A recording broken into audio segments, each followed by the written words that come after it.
करना पड़ेगा, बहुत सरल काम है। क्या? वृंदावन की गलिन में साधु संत चली जाए, तीन चरणन रज उड़ी परे, तेरो सहज मुकुति हुए जाए। ब्रज वृंदावन धाम जय। मुक्ति चाहते हो, चले जाओ ब्रज की गलियों में लौटते रहो। कोई भगवान के लाडले प्यारे दुलारे संत निकलेंगे, उनके चरणों से लगी हुई धूल तेरे ऊपर पड़ जाएगी और तू सहज मुक्ति प्राप्त कर लेगी। परिश्रम करने की जरूरत नहीं है। संतों के चरणों की रज का महत्व है ब्रज रज। वहां के गोपियों के चरण के रज का महत्व है। भगवान ने ब्रज रज का महत्व बताया मृद भक्षण के माध्यम से। इसके बाद घर पर आए, मैया जसोदा का मन फेर दिया। अरे हम बुढ़ौती में हमारी आंखें चकाचौंध गई, हम समझ नहीं पाई। लाला को तो हम भगवान करके मानो, वो चाहिए तो भगवान करके मानो कि ना चाहिए तब मानो। यदि वो नहीं चाहते हैं तो संसारी रिश्ता तो आप जोड़ लेंगे, लेकिन उन्हें भगवान नहीं मान पाए। भगवान ने सोचा आज यदि कहीं ये हमें भगवान मान लेगी तो हमको भूखों मार डालेगी। अपन लड़का मानती, अपना बेटा मानती है तब तो ममता करती है, और जिस दिन ये भगवान मान लेगी उसी दिन से हम भूखों मर जाएंगे। होता है नहीं? भगवान के तो यही हालत है। हर प्रकार भोजन भंडार बना तैयार करो, ठाकुर जी का बैठाए दो, तुलसी दल डाल दो, घंटी टंटनाए दो, एक बाद उनका बंद करके बैठा दिए। अपना दिन भर 10 बार नाश्ता करिए, भगवान नहवाए में घोल पीले। भगवान सोचते हैं कि दुनिया के भगत बड़े चतुर हैं, वो भी सोचेंगे कम खर्चा वाला है। यदि रिश्ता जोड़ लोगे, भगवान से संबंध बनाना चाहिए, भगवान से संबंध अपना बनाना चाहिए। भगवान को अपना बहनोई मान लो, भगवान को अपना साला बना लो, भगवान को अपना पिता बना लो, भगवान को अपना पुत्र बना लो। भगवान को पुत्र न बना पाओ तो शत्रु बना लो, कोई ना कोई संबंध भगवान से जोड़ लो, तेरी सहज मुक्ति हो जाए। बड़े आसानी से मुक्ति मिल जाए। इस प्रकार मृद भक्षण लीला करी भगवान।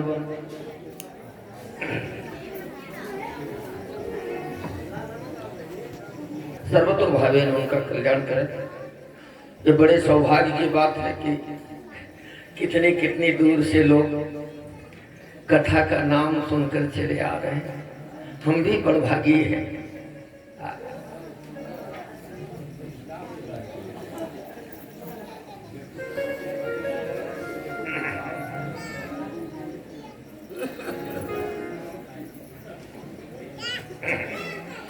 भगवान ब्रज में रहकर अनेक लीलाएं कहते हैं। अनंत चरित्र है, हरि अनंत, हरि कथा अनंत। गोपियों के यहाँ दही चोरी लीला भगवान ने किया।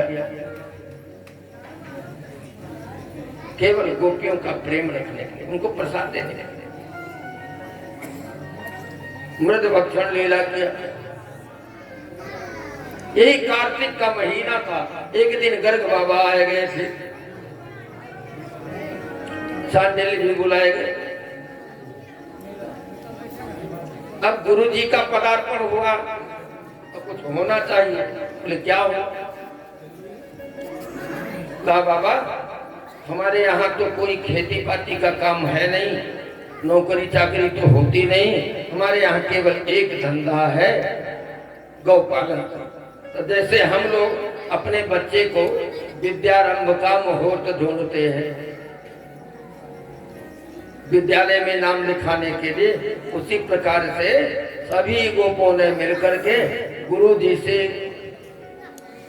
मुहूर्त निकलवाया कि ये गाय चराने का मुहूर्त कब बनता है।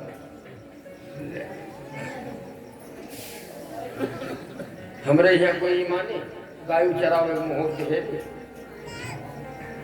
मूड़न, छेदन, जनियों, ब्याह सब मुहूर्त निकलवाया जाता है। लड़का एडमिशन कराओ है तो कौने तारीख कौने दिन से बढ़िया मुहूर्त है, लड़के को हम पाठशाला में। लेकिन ये विधा देखिए, गाय चराने के लिए भी मुहूर्त ढूंढा गया। अच्छा, मुहूर्त निकाला, एक कार्तिक का महीना था, अष्टमी तिथि। ये अक्षय नवमी जो परिक्रमा है उसके एक दिन पहले पड़ता है, उसका नाम गोपाष्टमी। गाय चराने का मुहूर्त निकला और भगवान बोले बछड़ों को दे दो, ये लोग ले जाएं, जो बड़ी बड़ी गायें हैं हम सब वयोवृद्ध लोग चराएं, क्योंकि बछड़े और गाय साथ में रहते तो सारा दूध पी लेते। भगवान कृष्ण सबलस्तो श्रीदामा मधुमंगल आदि अनेकानेक इनके मित्र मंडली बनी, गाय चराने के लिए पहले दिन गए।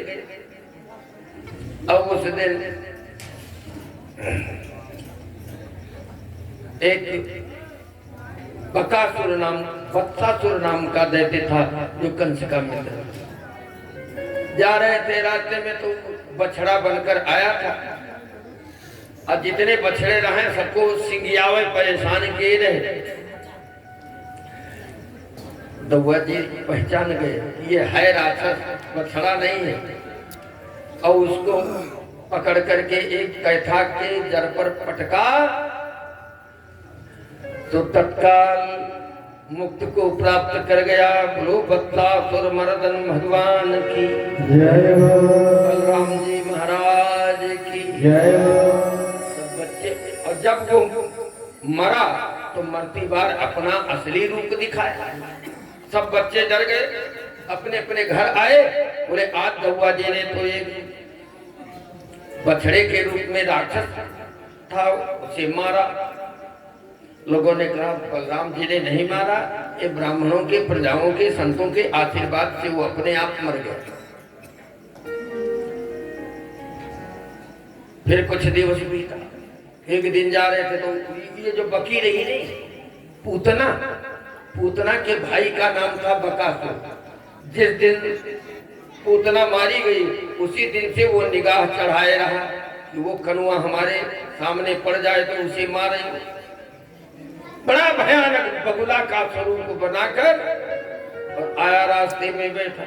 भगवान तो बछड़ों को लिए चलाने जा रहे थे।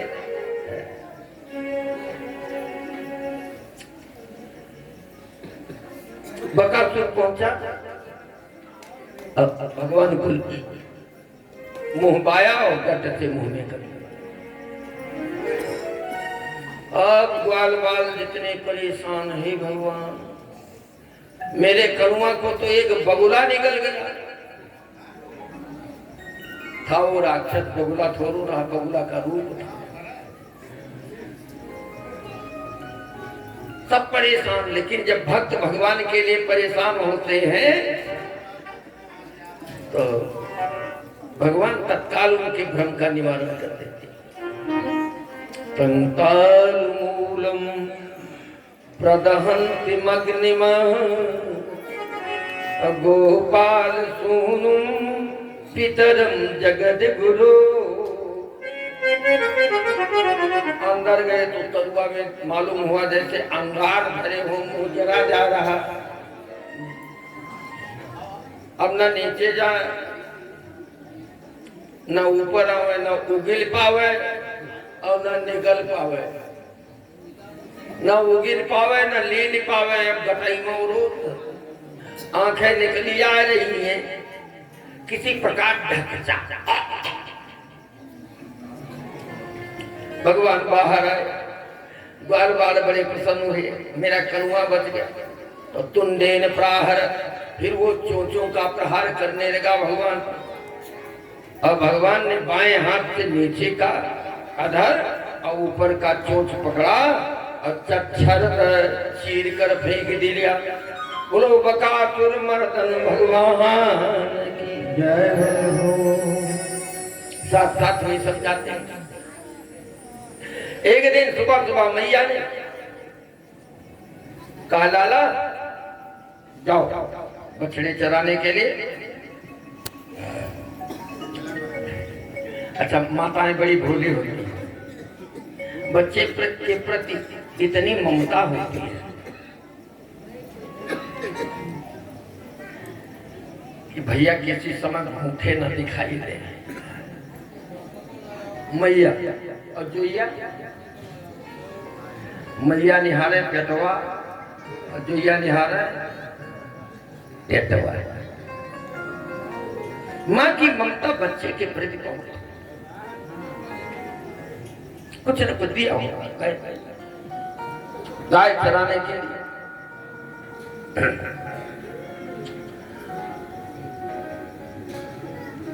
उस दिन वृंदावन में जैसे पहुंचे तो एक अघासुर नाम का दैत्य आया था। अघासुर कंस का मित्र था, लेकिन अघासुर आया तो रूप क्या बनाया, अजगर का।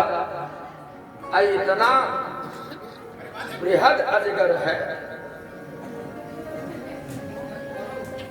कि रास्ते में नीचे का ओंठ तो जमीन में लगा है और ऊपर का ओंठ आकाश की तरफ बड़ा हुआ। मालूम होता था जैसे कोई पहाड़ की गुफा। अच्छा, उसकी जो जीभ थी ना चौड़ी थी, जितना भयंकर विकराल शरीर रहा वैसी लंबी चौड़ी जीभ रही होगी। जीभ भी बढ़िया रोड जैसे, सड़क जैसे। कुछ बच्चों ने कहा भैया ये मालूम होता है कि पहाड़ की गुफा है, इसको चले हम लोग पता करें।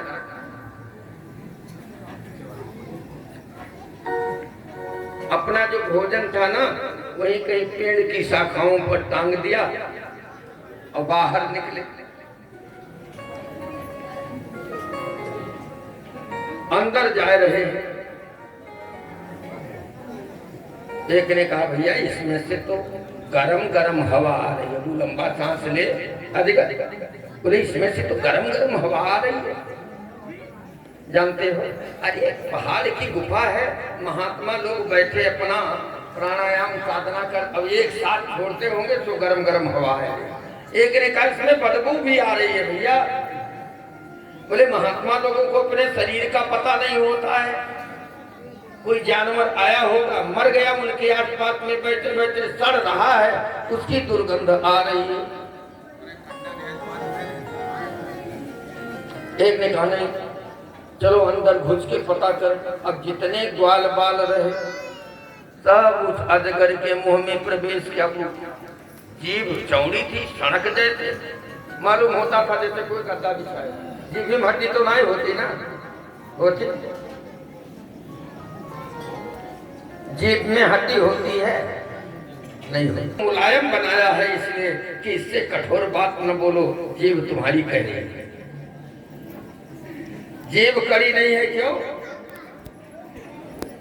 मुलायम बोलो, अच्छी बात बोलो, लोगों को प्रिय लगने वाली बात बोलो, कड़वी बात मत बोलो। उसका भाई जीभ का गुदगुद था, मालूम होता था जैसे कोई सोफा बिछाए, बच्चे चाह रहे, सारे ग्वाल बाल चले गए।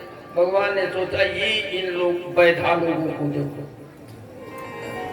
कितने निर्बुद्धि है, गुफा मान कर चले गए। अब वो इंतजारी करे कि देखा लीले खतियान है तो हमरे अंदर ऐसे देखे, इनका इनसे का। एक ने कहा भैया हमको तो लग रहा है कि कोई राक्षसी माया तो नहीं है।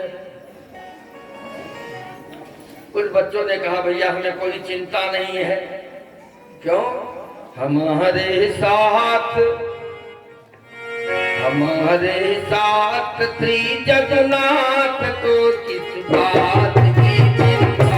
हमारे साथ श्री जगन्नाथ को किस बात की चिंता।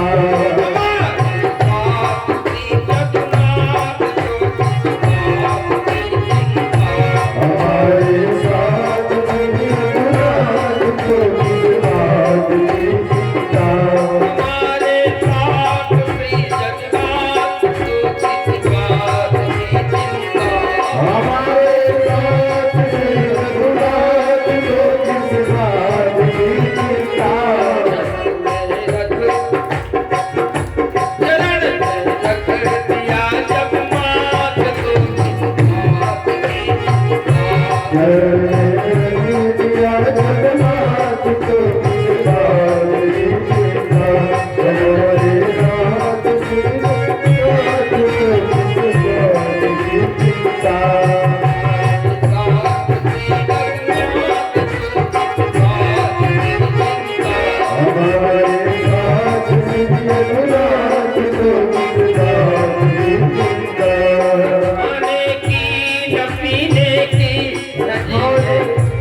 वत्सासुर आया, दौआ ने पकड़कर टांग पटक दिया, वो समाप्त हो गया। अभी 4-6 दिन नहीं बीता, वो बगुला का रूप बनाकर बकासुर आया और हमारे कन्हैया ने चोंच पकड़कर फाड़ कर फेंक दिया। 6 दिन की थी, पूतना आई, दूध पिया, वो भी समाप्त हो गई।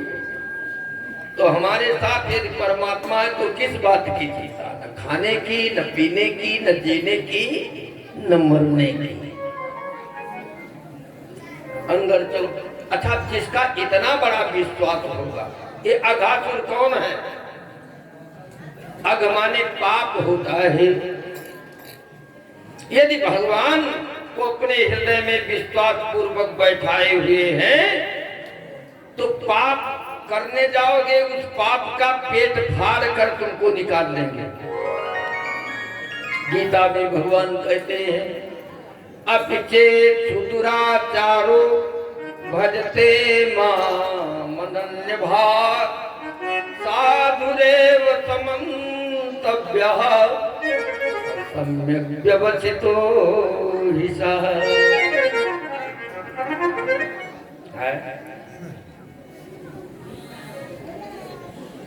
यदि आपसे कोई बुरा भी होने जा रहा हो तो भगवान को यदि हृदय में रखकर चल रहे हो तो तुम्हें असाधु नहीं बनने देंगे। साधु रेव समन्तव्या, उसे साधु ही मानना चाहिए, उसकी भगवान रक्षा कर। अनन्य तो भावे ने जो भगवान की शरणागति को ले लिया, कहते चिंता मत करो, मां सुचा मैं तुम्हारे पीछे खड़ा हूं। जेके पीठी फाड़ भगवान धरे हैं, वो बेड़ा कौन रोक सकता है, इसकी औकात चल। भगवान ने सोचा भी अंदर गए तो हमको तो जाना पड़ेगा, अंदर नहीं जाएंगे तो ये बेचारे मरेंगे। अजगर के मुंह में भला कैसे बचे? भगवान जैसे अंदर हुए, कुछ अजगर ने अपना मुंह संपुलित कर लिया, बंद कर लिया। अच्छा, अजगर की कितनी बड़ी जठराग्नि होती है उसके बारे में तो आप लोग जानते हो।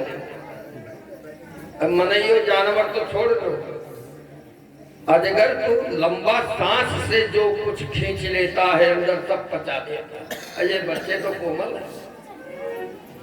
गर्मी बड़ी,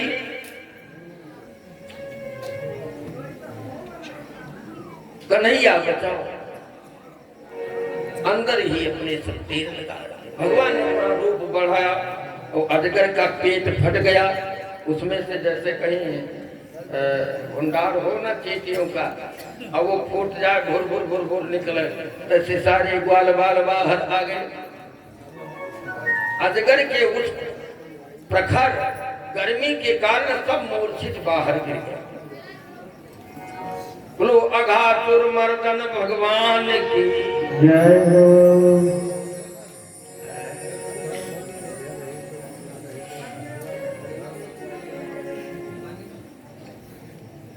अघासुर का मोक्ष हो। सब बाहर निकले थे, इंद्र को आदेश हुआ, उन्होंने अमृत की वर्षा करी, सब अपनी अपनी जगह पे टनाटन फिट। तब तक दोपहर हो गया। बोले भैया अब तो भूख लगी है, तो फिर ठीक है बच्चों को छोड़ दो, आओ बैठो हम लोग खाएं। बीच में भगवान बैठे हैं और चारों तरफ से ग्वाल बाल घेरे हुए, अपना अपना जो कलेवा लेकर गए थे अपने अपने आगे सब खोल कर बैठ गए खाने। और सबसे मांग मांग करके भगवान खाते। सोचिए, जिन ठाकुर को बड़े पवित्रता के साथ बैठकर हम भोग लगाते हैं, फिर भी उनके नाइलाज है। और वही भगवान उन ग्वाल बालों के बीच में बैठे हुए मांग मांग कर जूठा खा रहे।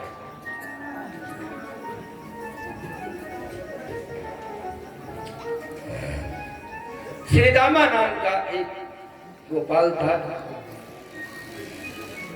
सांडिल्य मुनि का बेटा था। श्री रामा भगवान का सच्चा मित्र। भगवान ने कहा तू भी कुछ लाए हो? श्री रामा ने कहा हाँ लाए हैं, चले थे तो मेरी मैया ने 2 लड्डू दिया था। अच्छा तो कुछ हमें भी दे दे। थोड़ा लंबा पेट रहा और चौड़ा मुंह रहा श्री रामा का, लंबा पेट चौड़ा मुंह। उसने कहा महाराज इस 2 लड्डू में हमारे ही पेट नहीं भरेंगे और तुमको बांट देंगे तो हमारा उपवास हो जाएगा। भगवान ने कहा नहीं कुछ दे दे, थोड़े दे दे। उसने कहा नहीं, लेकिन वो देखा कि कन्हैया की दीठ हमारे लड्डू पर जमी है तो सोचने लगा ऐसा न हो छीना झपटी करके उठा ले जाए सब खाए। तो चट से एक लड्डू उठाया मुंह में डाल दिया।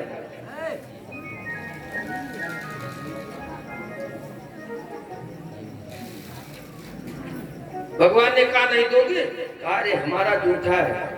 भगवान ने कहा वाह जूठा है, अरे गुरु जी के बेटा हो तुम्हारा तो जूठन प्रसाद मुझे चाहिए। प्रसादी चाहिए तो गुरु बेटा हो तो अरे जूठ खाए कोई दुख नहीं, अपना जूठन दीजिए। श्री रामा बेचारा सक पकाया। का एक काम करो, का दांत से लड्डू दबा लेंगे हम, आधा लड्डू जो मुंह से बाहर निकला रहे मुंह जोड़ के तू खा लो, दांत के अंदर जो रहे वो हम खा लेंगे। भगवान ने कहा ये भी शर्त मंजूर। अब वो लड्डुआ मुंह में लगाया, ऐसे दांत से दबाया। अब भगवान मुंह लेकर गए, चौड़ा मुंह रहा, एक उंगलिया उसकी गठरा में ऐसे आई ना ऐसे बस सब पूरा लड्डू निकल आया खाए कर। बोलो भक्त वत्सल भगवान की। अच्छा उस दिन ब्रह्मा जी आए थे श्री धाम वृंदावन में दर्शन करने के लिए कि भगवान अवतार लिए हैं, चले देखे वो क्या लीला करते हैं। ब्रह्मा दिमाग खराब हो गया, ये भगवान नहीं हो सकता। लोग कहते हैं लेकिन ये भगवान नहीं हो सकता। यहाँ वालों का ये मुंह से उगिलाए खाने वाला ये भगवान है। ब्रह्मा को मुंह हो गया, अब इनका मुझे परीक्षा लेनी चाहिए। हमने पहले बताया बुद्धि में तर्क होती है, विश्वास नहीं होता। तो जो ज्यादा तार्किक होता है वो बिना कोनो चीज जांचे परखे बिना नहीं मानता। कोई भी जांच परख कर तब मान, बिना परीक्षा के नहीं मान सकता। अब यहाँ तो सब ग्वाल बाल भोजन कर रहे थे। उधर ब्रह्मा जी ने सोचा कि यदि भगवान होंगे तो अपना कोई करामात जरूर दिखाएंगे। जितने बछड़े रहे सब इकट्ठा किए और लेकर गए एक ऊंचे पहाड़ की कंदरा में सबको सुला दिया। बछड़े ले गए। इधर ग्वाल बाल भोजन कर चुके तो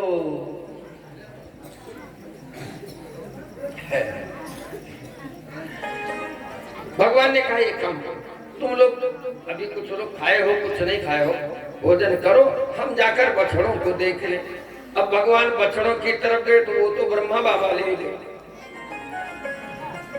लौट कर आवे जब तक यहाँ पहुंचे जहाँ ग्वाल बाल रहे तब तो ब्रह्मा जी इन्हों समेट ले। अब पहाड़ की कंदरा में सुलाए दिया। भगवान सोचने लगे वाह ये सब क्या उधर गए तो ना बछड़े मिले ना यहाँ ग्वाल बाल, कहाँ चले गए।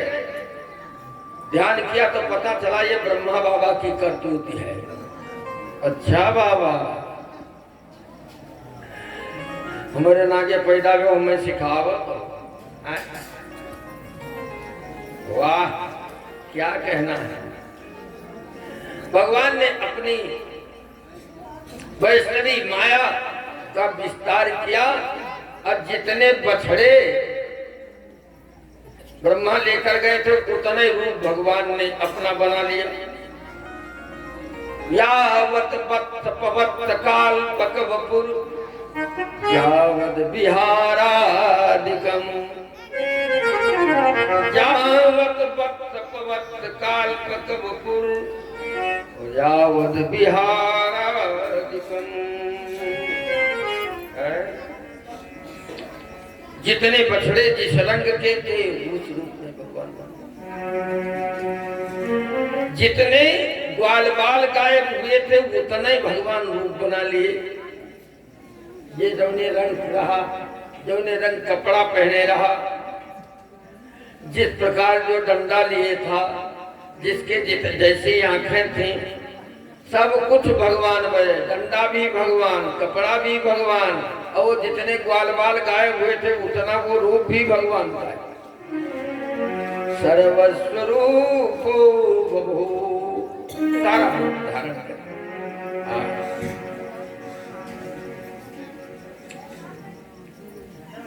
अब इधर से भगवान का स्वरूप देखिए कितना सुंदर है। बरहा बीजम नटवर वपु कर्णयो कर्णिकारम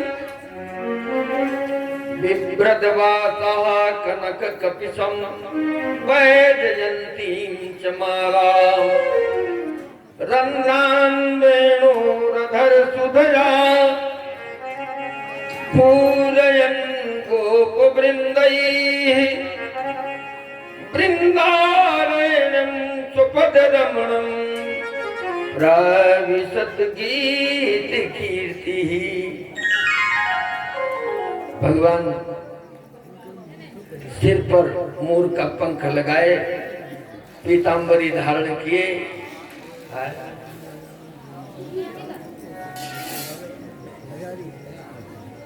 अपने ओठों पर बंसी रखे मधुर मधुर तान कर रहे हैं।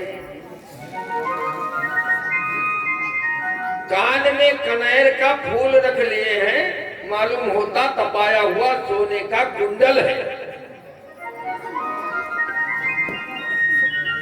कर्णयो कर्णिकार,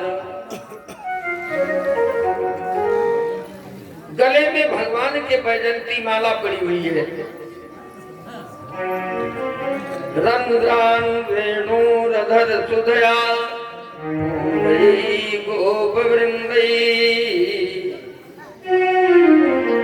बंसी अपने मुंह पर लगाए हुए भगवान को फूंक देते हैं, सभी मोहित हो जाते। अरे एक की बात नहीं है,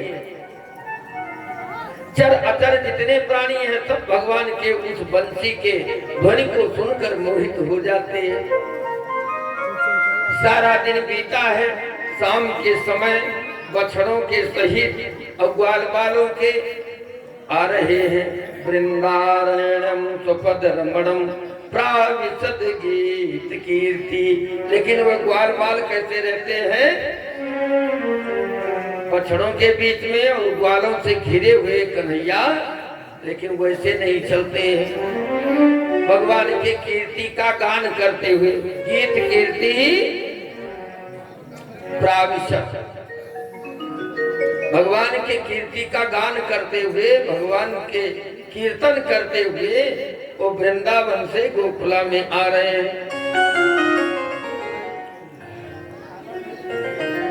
भज गोविंद गोविंद गोपाला, भज गोविंद गोविंद गोपाला,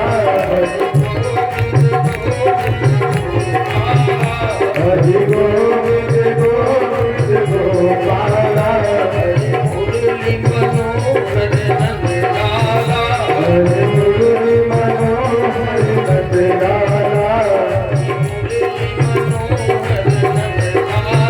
मुरली मनोहर नंदलाला, भज गोविंद गोविंद गोपाला। भगवान का कीर्तन हो तो मन मयूर को नाच जाना चाहिए। अच्छा चलो, शर्म लागत है ना नाचो, यहाँ डीजे नाचो, डीजे नाचो। भगवान के कीर्तन में जो नाच लेता उसे 84 लाख जीवनियों में नहीं नाचना पड़ता है? तो कीर्तन करते समय झूम जाओ, ताली बजाओ, न खड़ा हो के नाच पाओ तो ऐसे ऐसे कीर्तन। भज गोविंद गोविंद गोपाला, भज गोविंद गोविंद गोपाला, भज मुरली मनोहर नंद लाला, भज मुरली मनोहर नंद लाला, भज गोविंद गोविंद गोपाला, भज गोविंद गोविंद गोपाला,